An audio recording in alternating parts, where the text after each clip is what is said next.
On your Friday episode of Locked On Raptors, it's the return of everybody's favorite Locked On Raptors parlor game, What's More Likely, as we dig into three either-or scenarios, looking at the Raptors' chances of overachieving versus underachieving, and some individual player accolades. It's all coming up on today's show with Crina Mustafa. Thanks for hanging.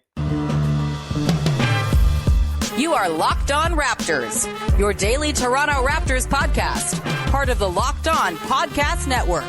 Your team every day. Hey, what's going on? And welcome to another episode of Locked On Raptors, part of the Locked On Podcast Network, your team every day. It is Friday, October the 20th, and I'm your host, Sean Woodley. I've been covering the Toronto Raptors now going on 10 seasons on various platforms. You can find all my work over on the website formerly known as Twitter at Woodley Sean. You can find the show on Instagram at Locked On Raptors. And of course, the Locked On Raptors Discord server is the place you're going to want to be all season long. It's where I'll be talking about games in real time, leaving behind the former website and just hanging out with the crew in the Discord. We got like 200 plus sickos in there, watching games, reacting, talking about all sorts of fun stuff. A little impassioned Rafael Arujo talk on a Friday morning, if that's going to, whet your appetite to jump on in. I told you, it's a sicko dome in there, but come join the sickos in the sicko dome. We'd love to see you. Also, you can find the show for free wherever you get your podcasts. Subscribe, rate, review, tell a friend, etc., etc. It's always appreciated when you support the show, however you do it. And thanks in advance. Hit the notification button so you never miss an episode. This episode is brought to you by FanDuel Sportsbook, official sportsbook of Locked On. Make every moment more right now. New customers can get $5 and get $200 back in bonus bets guaranteed. Visit FanDuel.com/Locked On to get started. All right, let's dive on in to a little round of What's More Likely, one of my favorite games we play on this show. I pick two very unlikely scenarios, and we decide which of the two very unlikely scenarios is the most likely to play out. And here to play the game today is Crina Mustafa, who I guess we can just call you like global sports media superstar at this point. Just everywhere on the internet is Crina Mustafa, talking basketball, talking tennis, organizing enormous, awesome charity media versus athlete basketball games, which we will promote the hell out of near the end of the show. Crina, how are you?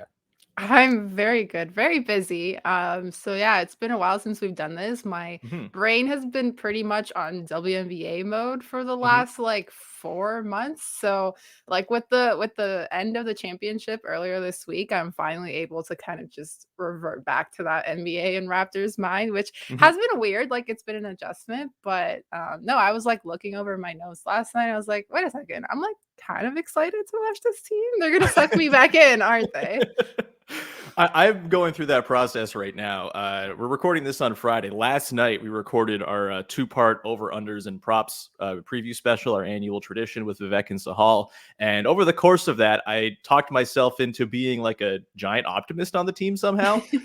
And yeah, I think, the power of a couple preseason games and watching the actual players play basketball, there's something to it. And I'd rather be excited about the team going in than sad. I don't know. It was a weird offseason. There are problems with the team, but there's some stuff to like as well. By the way, speaking of stuff to like, that WNBA Game 4 was amazing. Super awesome. Very cool that MLSE was like, no thanks to that. But we don't need to get into that. We've already done a podcast about that if you want to go listen with myself and Chelsea a couple weeks ago.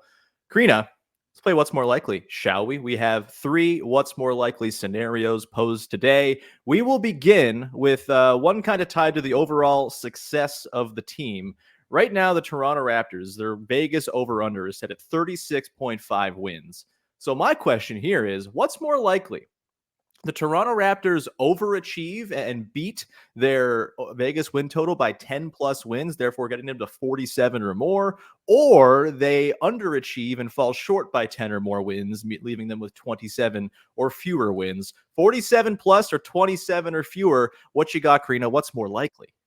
As much as we want to be optimists about this team, optimistic, I think you got to go with the lesser here. I think they're going to be more likely to fall short. I think winning 47 games seems like a very ambitious number. And while I don't think they'll necessarily drop to 27, the question is either 47 or 27 or less.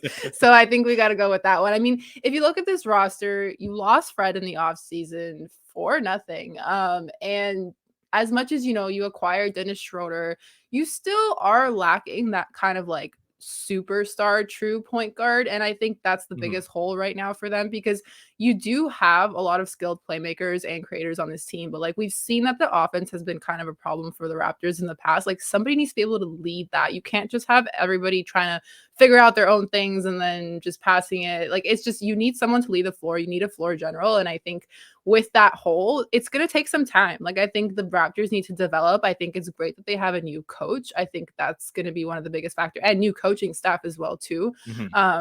Because now you are able to develop that, and that's going to be a lot of growing pains, you know, even though you still have Pascal Siakam on this team, who is your superstar. Like there is going to be a lot of growing pains, and with that, you might lose some hard games. So I think that's where I'm kind of looking at it, where I'm like, I think they'd be closer to 27 and under than going 47. So I'm going to say the same as you. I think it's more likely that they kind of bottom out and have a disaster season than they overachieve and hit north of 47. That said, I feel pretty good about hitting the over in general. Like I think I'm going to have them in the low 40s in wins. And I think it's because I kind of view this team as like a high floor, kind of low ceiling team. I think the defense is going to give them a really high floor. I've been pretty bullish on the defense. Maybe I'm too bullish on the defense. You know, I think they're going to finish like top 5, just like on raw talent and not playing gimmicky garbage defense anymore. Also, like not forcing 7 players to play said very strenuous garbagey defense all season long. I think that's going to have a lot of positive effects.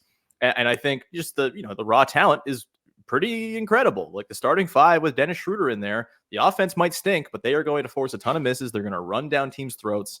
And I think they're going to be a really, really good defensive team. I have my serious concerns about the offense. And so this is, I guess, sort of like a hedge of, I think they're going to be better than their over-unders is portraying them as. I think sort of the negative sentiment on the Raptors has probably gone a little bit too far. Like Zach Lowe had them like 28th in his watchability ranking. He's 29th. And like that feels very low for a team that's going to have like 2 6'9" dudes running the break 20% of the time, throwing cool passes. I don't like that. Look, Zach Lowe knows what he's talking about, but I feel like there's a little bit of a kind of a miscalculation of some of the fun stuff this team is going to be capable of. But that said, there is serious downside potential when you go into a season with 3 enormous pending UFAs. And if things are disastrous out of the gate, if things take a while to gel, you probably start looking at more future-minded trades with those pending UFAs, and that probably leads to a back end of the season that's not very pretty. And if you're in that 27 wins range, you're almost in the range where you could try to fight for that top 6 pick that's protected to the Spurs if you really wanted to try to go keep that. I don't think that's going to happen. Like I said, I think this is going to be a low 40s win team, but there is more downside potential and sort of lost season potential than there is, oh, wow, this team is like flirting with 50 wins and like might be like a kind of fringe contender potential. I think maybe that if it's going to come is more of a next year thing if things work really well this season. So I think we're kind of on the same page there. What do you have? It's just like your not the either or, extremes we're talking about here, but what do you have as sort of your wins prediction? Would you take the over under on that 36.5? Were you a betting person? I think a little bit under. I think maybe like in the range of like 32 to 34 games, just because I'm not sure what to expect from this team yet. I think I'm very interested to see, like, also, does Malachi Flynn get more minutes this year? I feel like any kind of minutes is they're bigger gonna try to than... shoehorn it in, I think. Yeah, and like I just think like playing around, because you do have I know I said like you don't have that superstar point guard, but you still have like a lot of really good playmakers. And so I'm very interested. I think if someone kind of takes the lead with running the offense, like if their defense is good enough to stand on, like I think they're passing 30 wins no matter what. But I think the biggest question for me is going to be on the offensive end of the floor, because like as much as defense is going to help you, get stops and things like that, like your offense still needs to help you close out games down the stretch. So that's kind of what I'm looking at. Yeah, I mean, their clutch time numbers, I think, will be a pretty big determinant factor as well, right? Like, if they totally wet the bed in the clutch like they did last year. You know, that takes what could have been like a 45, 46 win team down to 41 wins. Yeah, that 32 to 34 win range really scares me, Crina, because that's like prime. You're picking 7th or 8th and not getting your pick and like giving up a pretty decent And that prospect. would happen. That would Yeah. happen to this team. It's a sunk cost at this point. I'm not even thinking about the pick. I never think about picks anyway because picks are garbage. But you know, this is why I'm not a GM. Like just as like a final thing on this too, like I just want to mention like Precious Achua. Like I think I really want him to be healthy, and I think the Raptors need him to be healthy. I think that's like kind of going under the radar a little bit, just how important he was to this team last year. And so if he, like, I know he's been out with like that groin injury to start the preseason, so not sure what's going on there. But if he is not at like near 100% health this season, I'm gonna be concerned just a little bit. It's a big year for Precious. Like, he's got money on the line. Unless they extend him before the season, which I don't think we'll see, but money, there's role, there's like a lot of competition for his minutes too, right? Like there's going to be Boucher and Jalen McDaniels, and if Christian Koloko can get back healthy, he'll be in that front court.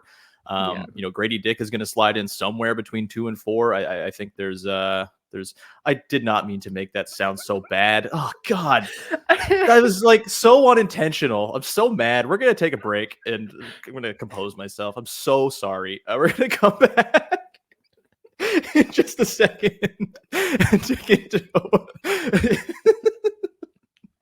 oh God, this is going to be all year, isn't it? We're going to come back on the other side, get into a Gradey Dick themed or either or. What's more likely? I totally forgot the name of the podcast and the exercise we're doing. We'll do that in just a second. Crina, I'll give you a break from looking at me.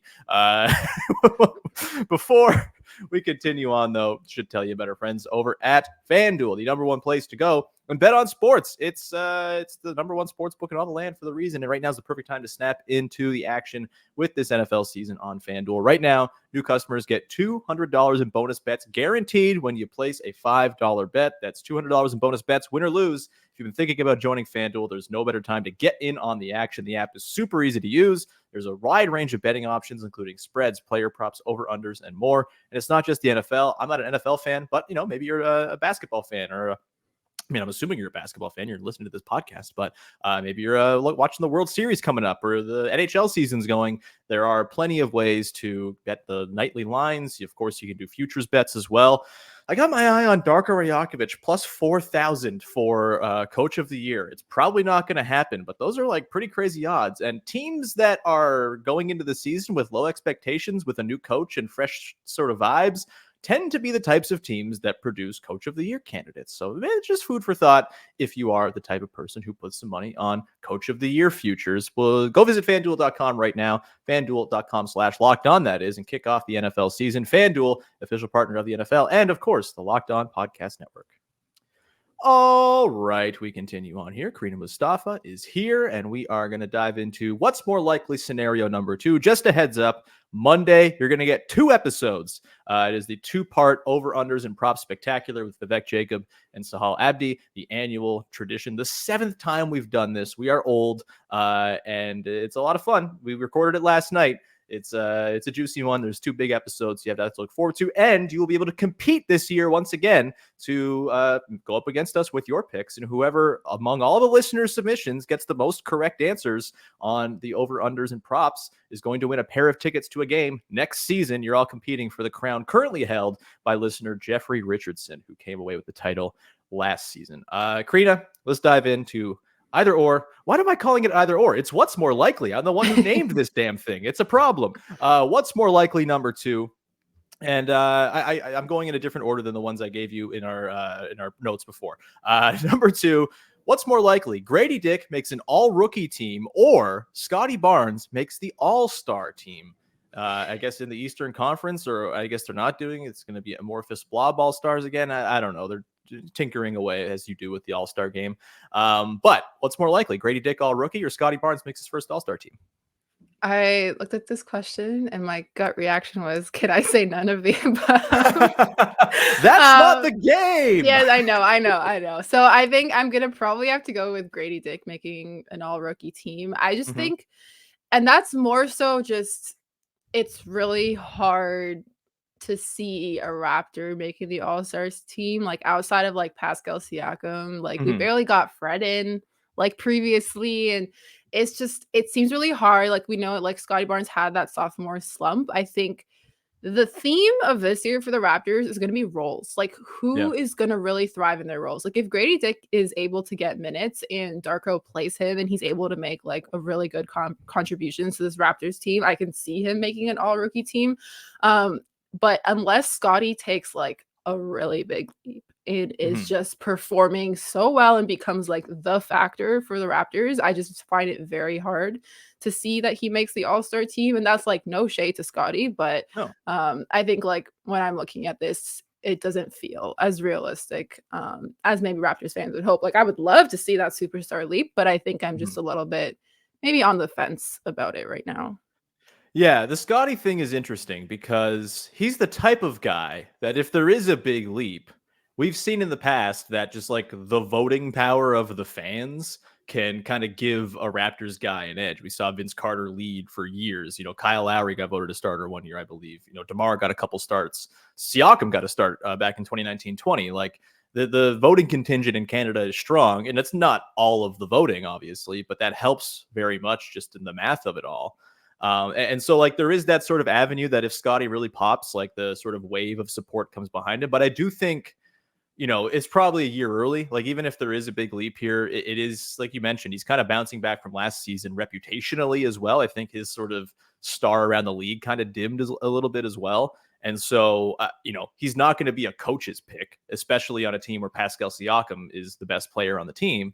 And like, if you're not the best player on your team, the most likely guy in your team to make an all-star game, I don't think it's terribly likely. That said, like I'm pretty high on Scottie kind of figuring some things out this year. I'm really encouraged early on that Darko Rajakovic seemingly is not just having him be a traditional point guard, as it were, and they're trying him in a bunch of different roles. He's going to get work as a small ball five. He's going to get work in all these different areas of the floor where I think he can make an impact.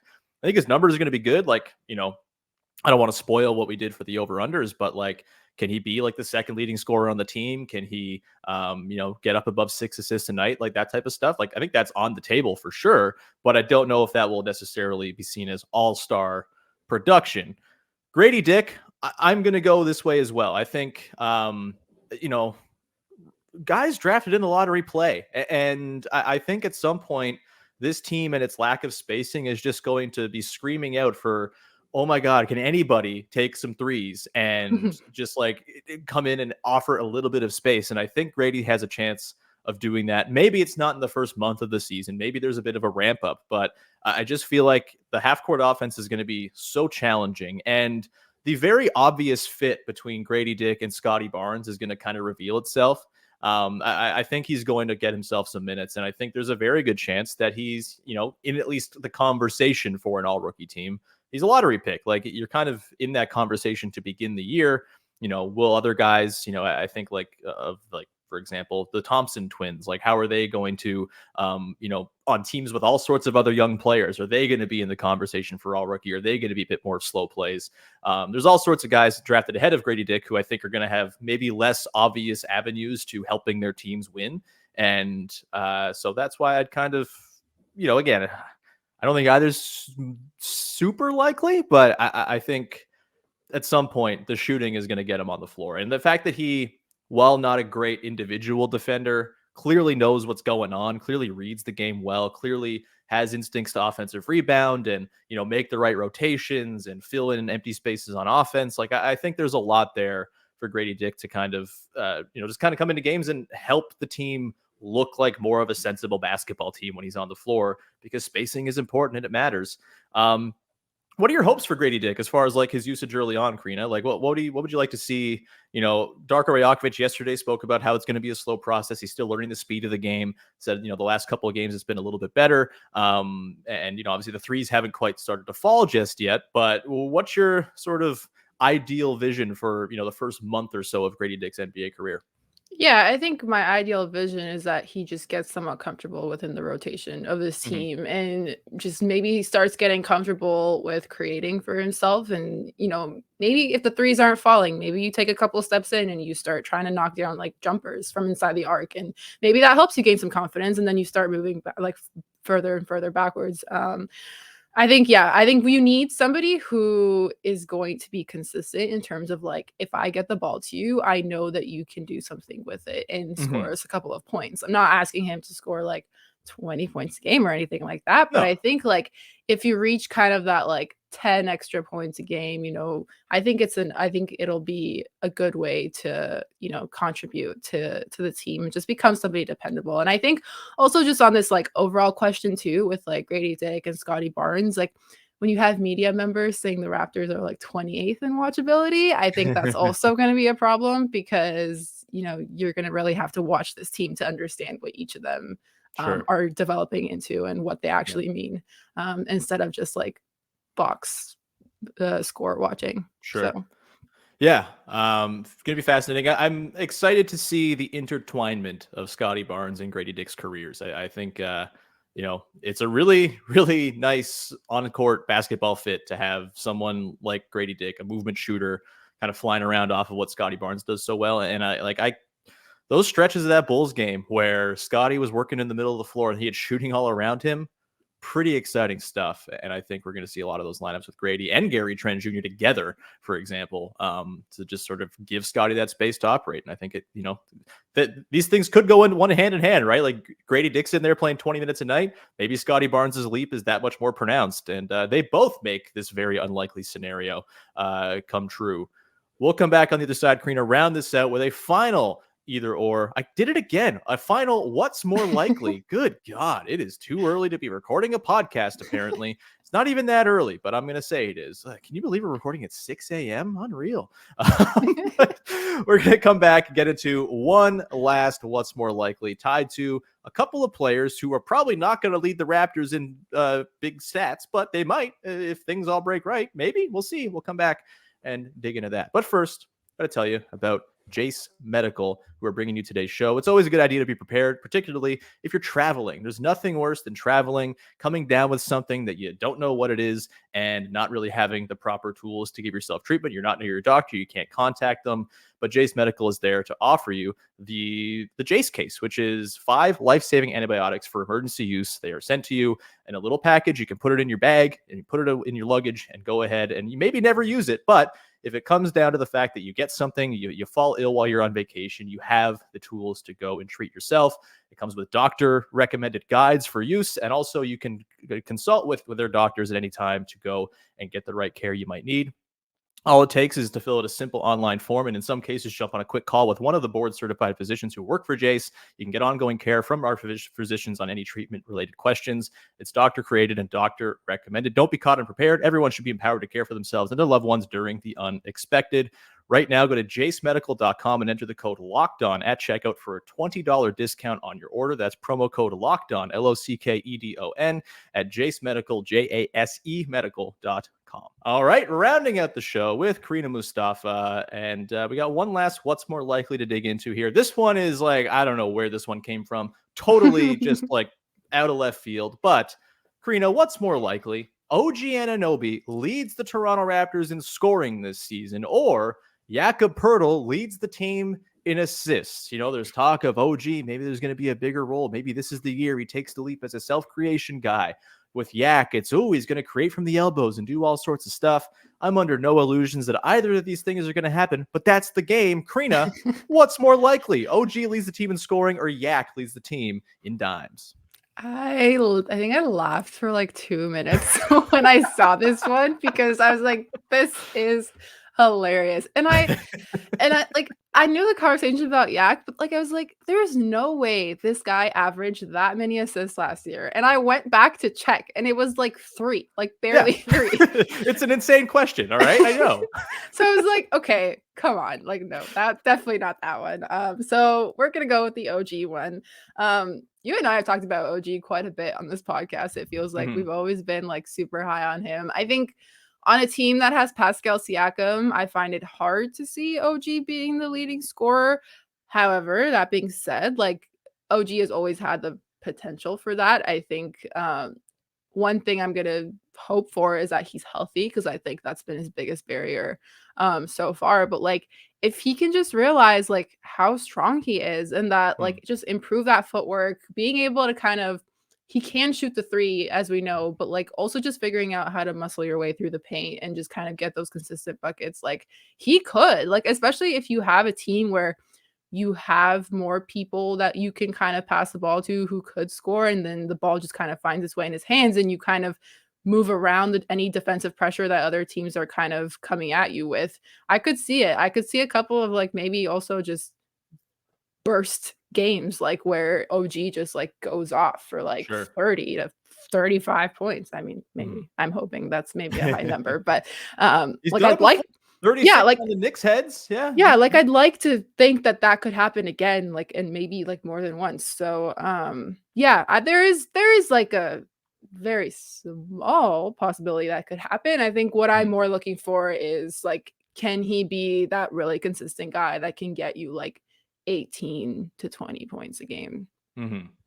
I think, Crina, this question is going to change the shape of what's more likely forever, because I only want to do extremely not going to happen scenarios from now on. I think it's fun. Poor Jakob. I feel you so can't bad. Be wrong. You cannot be wrong here because like neither thing is going to happen. That said, I'm going the other way on this one. I know it is like crazy to say a guy whose career high in assists is 2.8 is going to lead the team in assists. Again, I don't think this is going to happen, but if I'm going what's more likely, if I'm going to the root of the game, I think Yak leading the team in assists is more likely than OG leading the team in scoring. I think OG, I don't think it's going to come for him as a self-creation engine. I've never really seen that for him.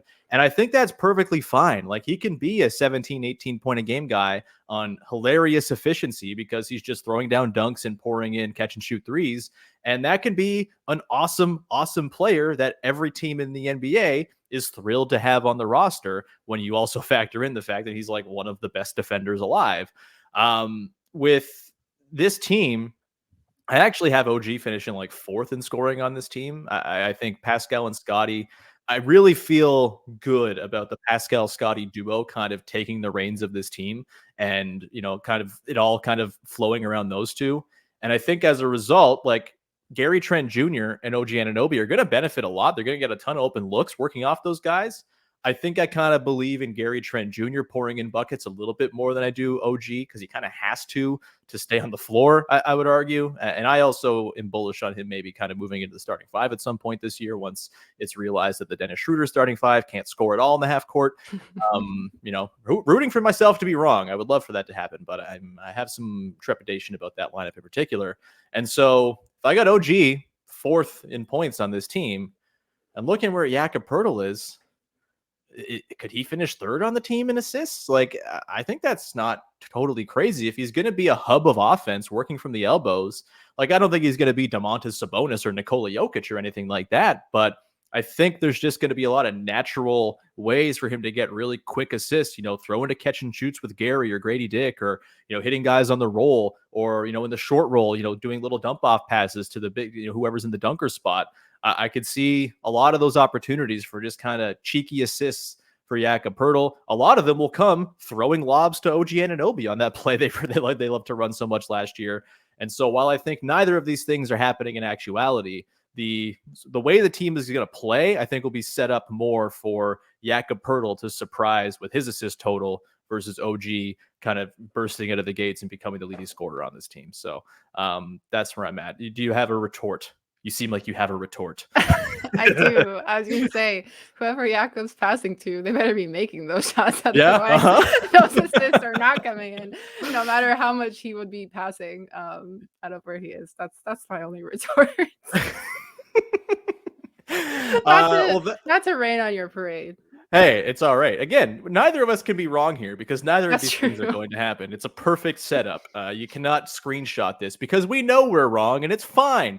That's going to do it for What's More Likely. Crina, this was awesome. Let's take a moment now to promote the hell out of the thing that you're doing right now, which is, of course, the Sport versus Media charity basketball game. Can you please tell us all about this? Yeah, so for those who don't know, I'm in my final year of my undergrad at Toronto Metropolitan University. I've been studying sport media for the last 3 to 4 years. And we have to do a practicum project to kind of showcase what we've learned over the course of our time in the program. And I am involved in a charity basketball game. It's called Sport versus Media, kind of playing on the sport media aspect. And basically what's going to be happening is Canadian media members are going to be playing a basketball game against like the very same people that they cover all the time, athletes. You can follow us on social media at Sport versus Media. The game will be happening on November 25th at 8 p.m. Just 8 p.m. tip off. I'm very excited for it. I think we've got a very exciting lineup of players so far. You can head over to our social media at Sport versus Media to kind of see who's on the rosters. We also have a website, sportversusmedia.com. So very simple, the same name all around if you wanna check out for more info. We are also independently funding this as a group of very broke students. So we do have an Indiegogo for our fundraiser, and our charitable partner is the MLSE Foundation. So any extra costs after we've covered ours is going to be going to the charity. I could also say that at the game we'll be having some exciting raffle prizes going around. So stay tuned for that. So that's something that you can participate in and maybe win some cool things. Sounds awesome. The links to all of what you just laid out, the website, the Indiegogo, will be in the description of this podcast for anyone who wants to chip in and who everyone wants to go to the game. Do it. It's going to be awesome. Tickets are live. So bring your family, bring your friends, tell everybody you know. They're pretty cheap. You can use the early bird discount right now. Just type in early and you'll get a discount on the tickets. Amazing. Crina, super excited about that. Super excited to, it's insane that you're a global superstar in your final year of undergrad. It really makes me feel like garbage, but it's great. You're awesome. And all of your success is extremely earned. Very excited to see what comes next for you. I'm sure it will be fantastic. Anything else you want to promote for the good people out there before we wrap up here? You can follow me on Twitter. I'm not going to call it X, at Crina MM. That's the right move, by the way. Notice we still on the screen, if you're watching, we still have the bird icon because that's never going away. We love the bird icon. Yeah, exactly. And on Instagram at Crina Mustafa. I also want to say, Sean, happy 10 years of covering the Raptors. Oh God. That's like a pretty great milestone to have. So yeah, congrats on that. Well, thank you very much. I feel extremely creaky and old, but that's all right. That's all right. I hope in 10 years you've done more with your life than I. Not me trying to congratulate you. I don't take compliments well, okay? People should know this. I don't do it well. It breaks my brain. Anyway, we'll leave it there. Thank you so much, Crina. This was awesome. Always love having you on the show. One of our faves. You can find me at Woodley Sean on Twitter. You can follow the show at Locked On Raptors on Instagram. And of course, the Discord server. The link is in the description. I don't know. Whenever I tell people about the Discord server, I do like this weird handshake, like this, like a shrug thing, like the Discord server. Come hang out. I don't know why I do that, but come hang out. Link is in the description of the podcast. I would love to see you join us in there. It will be the place where all of my in-game thoughts are going this season, not Twitter anymore. So come hang out. We'd love to see you in there with all the little sickos in the Sicko Dome. We'll leave it there. We'll talk to you again on Monday with our 2-part over-unders and props spectacular preview with Vivek and Sahal. Till then, have a great weekend. Thanks for hanging. Bye-bye.